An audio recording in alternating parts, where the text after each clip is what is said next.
Vamos lá, pessoal. Eu vou começar falando sobre a entrevista coletiva do Felipe Luiz após o empate em 0-0 com o Fluminense. E olha que jogo chato de assistir. Nossa senhora, eu esperava muito mais desse Fla-Flu, primeiro no ano, sobretudo o Flamengo, tá? Porque eu acho que o Flamengo, mesmo com a ausência de Arrascaeta e De La Cruz, o Flamengo era o favorito para esse duelo. E, inclusive, a entrevista coletiva do Felipe Luiz, eu fiquei muito ansioso para saber como é que seria a postura dele. Parece até carna, né? Todo jogo contra o Fluminense, o Flamengo, 2 vezes já do Felipe Luiz, ele não consegue fazer um bom jogo. Mas eu estava curioso para ver como é que seria a entrevista coletiva dele após um jogo ruim do Flamengo, bem fraco mesmo, exibição muito fraca. Eu acho que muita coisa influenciou, forte calor no Rio de Janeiro, inclusive a pessoa que marca jogo no verão do Rio de Janeiro, 4h30 da tarde, é a mesma pessoa que marca lá em Belém, 4 horas da tarde, quando todo mundo sabe que vai chover bastante. E aqui todo mundo sabia do forte calor, só prejudicou a exibição. Não que eu acho que isso seja desculpa para péssima exibição, tanto do Flamengo quanto para o Fluminense, mas é óbvio que interfere. Interferiu também o gramado, pelo menos na visão do Felipe Luiz. O gramado duro faz com que o Maracanã ficou um longo período aí cuidando do gramado, mas o Felipe Luiz reprovou o gramado Maracanã. Enfim, vamos falar aqui sobre a coletiva dele. Primeiro, ele foi questionado sobre Luiz Araújo, que vem recebendo poucos minutos em campo, embora seja um jogador extremamente importante na minha concepção, melhor jogador, digamos assim, ou que está mais se destacando pelo pouco tempo em campo e o que ele tem entregue. É um jogador que muita gente pede como titular. E aí perguntaram para ele por que o Luiz Araújo tem poucos minutos em campo e por que não é titular. Ele falou, Luiz Araújo está tendo minutos cada vez mais. Estamos controlando a carga dele e desses jogadores que voltaram de lesão. O nosso principal objetivo é cuidar desses jogadores para chegar bem do Brasileirão. Já disse, não vou matar ninguém no Carioca. Isso vai custar o meu trabalho? Azar. Cara, que declaração. Olha... É isso, cara, tá certo. Inclusive, ele começou a entrevista coletiva falando sobre isso e terminou também a entrevista coletiva falando sobre isso, mandando um recado. Ele falou o seguinte, não vou dar sequência de jogos para os atletas de 4, 5 jogos, agora porque eu quero fazer isso no começo do Brasileirão. Lá eu quero que eles estejam no ápice. É importante que a gente cuide desses jogadores, mime, para quando começar a sequência de jogos no Brasileirão. É isso, gente. Muita gente reclamando porque Arrascaeta, De La Cruz foram poupados para controle de carga. Você, torcedor, você que não entendeu ainda que Campeonato Carioca é uma pré-temporada, você vai continuar reclamando desse tipo de situação. Campeonato Carioca é uma pré-temporada. Ah, mas por que o Arrascaeta jogou contra a Portuguesa e foi poupado contra o Fluminense?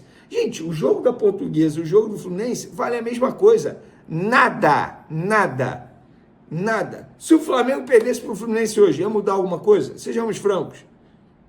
Nada. Se o Flamengo perdesse para a Portuguesa, ia mudar alguma coisa? Nada. Inclusive, a derrota para a Portuguesa ia repercutir muito mais que a derrota para um Fluminense. Ou eu estou mentindo? Clássico. Teoricamente, é normal você perder, embora você seja favorito. O Felipe Luiz está certo. Eu jamais vou esquecer desse episódio no ano passado, em 2024, quando o Tite poupou jogadores titulares na Libertadores para botar no jogo de final de Carioca, sendo que o Flamengo já tinha vencido o jogo de ida por 2, 3-0, não me lembro agora. E não foi culpa só do Tite, não. Foi culpa da diretoria. E por falar em diretoria, Rodolfo Landim no Maracanã. Só foi o Rodolfo Landim aparecer no Maracanã com o número da camisa 29, estádio, que o Flamengo jogou mal. Coincidência? Talvez. Mas, enfim, outras declarações aqui do Felipe Luiz, que eu achei importante, ele foi questionado se ele pediu contratação para a diretoria, já para essa janela de transferência, alguém para a vaga do Alcaraz, e ele falou, estou muito feliz com o elenco que tem, claro que estamos sempre abertos e ligados ao mercado, mas não pedi nenhuma contratação, tá aí, ele não pediu ninguém para suprir, eu falei isso para vocês já, eles não querem ninguém para a vaga do Alcaraz, para fazer a função que o Alcaraz fazia dentro de campo. Eles vão trazer o Jorginho para entrar na vaga do Alcaraz no quesito folha salarial, tá? Sobre o gramado, ele falou, o gramado é uma briga eterna. Temos que pensar nos jogadores. Se tiver que investir para melhorar, tem que investir. É um jogo mais chato, mais truncado, a bola quica muito. Ele reclamando que o gramado do Maracanã estava muito duro. Dito isso, galera, vamos mudar de assunto aqui, porque o Lohan é um jogador que não está nos planos do Filipe Luiz, e os representantes do CSKA chegaram ontem, sábado, dia 8 de fevereiro, ao Brasil. Eles estavam em São Paulo, inclusive, se reuniram com vários representantes, empresários de jogadores de futebol lá em São Paulo. Eles vêm ao Rio de Janeiro para finalizar a contratação de Lohan. Lohan que vai fazer exames médicos aqui no Brasil e depois ele viaja para se apresentar ao CSKA. Quem tem contrato curto com o Flamengo é o zagueiro Cleiton, que tem um potencial absurdo.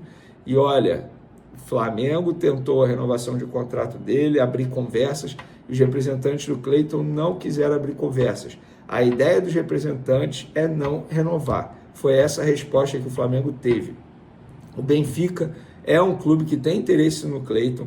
O empresário do Cleiton é o Juliano Bertolucci, que tem uma ótima entrada no Benfica. Para mim não seria nenhum absurdo se o Cleiton fosse contratado pelo Benfica, mas teria que assinar um pré-contrato, sair de graça no fim do ano ou negociar uma liberação imediata junto ao Flamengo. Mas a diretoria do Flamengo, que tentou renovar, abrir negociações para renovar o contrato do Cleiton, ouviu dos representantes do atleta que não, eles não têm interesse em renovar o contrato agora. Eles acham que renovar o contrato agora não vai valer a pena, porque o Cleiton tem poucas oportunidades. Inclusive, nos últimos anos, isso era um jogador que era sempre elogiado, mas nunca tinha oportunidade. O Tite foi por exemplo, sempre elogiou o Cleiton, mas nunca deu oportunidade para o Cleiton. E aí chega um determinado momento que dá para entender o lado dos representantes do atleta. Eles precisam ver o que é melhor para o atleta. O que adianta renovar agora contrato longo se o jogador não recebe muitas oportunidades? Faz sentido. Agora, não é culpa da nova gestão, né, gente? Eles assumiram tem 2 meses, 1 mês, 40 dias para ser mais exato. Isso aí é um caso que o Flamengo deveria ter resolvido lá atrás. É a mesma coisa do caso Pulgar. Era para eles terem resolvido lá atrás. Ficaram empurrando com a barriga, agora se torna um problema. No caso do Pulgar, acredito eu que o Flamengo vai conseguir dar jeito. Agora, no caso do Cleiton, por hora, os empresários não têm interesse em renovar o contrato. E por falar em renovar, o pai do Gerson, o seu Marcão, e também um dos representantes dele, Marcão é pai e representante também. Ele tem parceria com o Carlos Leite no agenciamento da carreira do Gerson. Deu declarações aí, pedindo valorização salarial, dizendo que o salário está defasado, beleza. Eu fui ouvir o Flamengo sobre isso tudo. Primeiramente, eles entenderam que faz parte do jogo, porque grande parte da diretoria do Flamengo já conhece o personagem Marcão. O José Boto não conhecia, ficou assustado, mas depois ele foi brifado, no sentido, o Marcão é assim, não é a primeira vez que ele faz isso e provavelmente não será a última vez.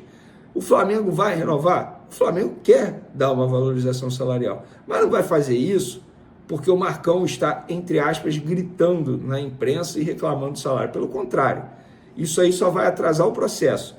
Ouvi de uma pessoa do Flamengo o seguinte: se o Marcão não se calar na imprensa, esse negócio só vai se arrastar. O Gerson tem contrato, tem muita rescisória alta, a gente não vai vender. Ou o Marcão se cala, ou vai ficar nessa situação, não vai ter nenhuma renovação por hora. Mas o Flamengo sim tem um desejo de dar essa valorização salarial ao Gerson, entende que de fato os vencimentos do atleta estão defasados, mas não vão fazer porque o Marcão está gritando em podcast pedindo valorização salarial. O Flamengo está muito protegido em relação a isso, o Gerson tem contrato longo, uma multa rescisória alta, todo mundo sabe que o Gerson não quer sair do Flamengo, todo mundo sabe que o Zenit não fez proposta ao Gerson, mesmo que fizesse, ele dificilmente iria aceitar. O jogador de seleção brasileira está extremamente feliz no Rio de Janeiro, então o Flamengo entende dessa maneira a situação do Gerson, e particularmente está certo mesmo.